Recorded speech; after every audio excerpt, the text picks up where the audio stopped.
The hurricane that changed everything. It began like any other storm. Some clouds gathered on the horizon, wind picking up speed and a few scattered showers. The town had seen worse. At least, that's what we thought.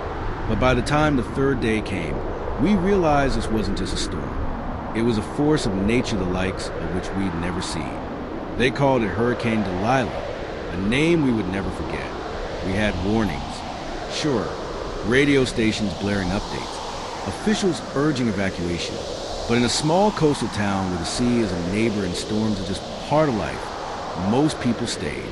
Some couldn't afford to leave. Others thought they could ride it out. Then came the wind. Roofs were torn off like paper. Trees bent and snapped like twigs. The sky turned black at noon. You couldn't see your own hands in front of your face. The rain lashed sideways. Power lines danced like whips. And the water, the water came with a vengeance. In just hours, streets turned into rivers. Cars floated by like forgotten toys. People screamed from rooftops. Children clung to whatever they could find. We weren't living anymore. We were surviving. But the hurricane didn't just destroy homes. It tore through lives. In one house, a father clung to his two children on a mattress as it floated through their living room. In another, a woman in her 70s stood, neck deep in water, praying aloud for daylight. When the winds finally stopped and the skies cleared, the silence was unbearable. It was a kind of silence that screamed. Houses flattened, memories soaked and swept away, lives lost, futures buried in mud. But then something remarkable happened.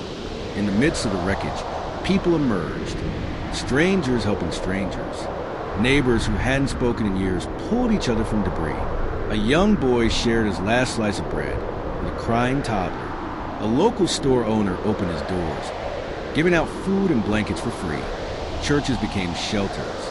Schools became hospitals. The community became family. The hurricane changed everything. Not just the landscape, not just the economy, but the people. It stripped away our distractions, our routines, our divisions. It reminded us of what truly mattered.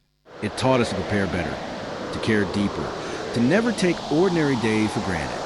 In the months that followed, rebuilding began, brick by brick, nail by nail. And though the scars remain, so does the strength.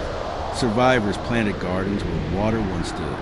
Children played again in yards that were once underwater. Life slowly returned, but we were never the same. The hurricane came to destroy, but it also revealed. It revealed how fragile we are and how resilient. It showed us the raw power of nature, but also the unstoppable force of the human spirit. So now, whenever we speak of Delilah, we don't just speak of tragedy. We speak of courage, of unity, of hope. Because the hurricane changed everything, and somehow, we found something worth holding on to.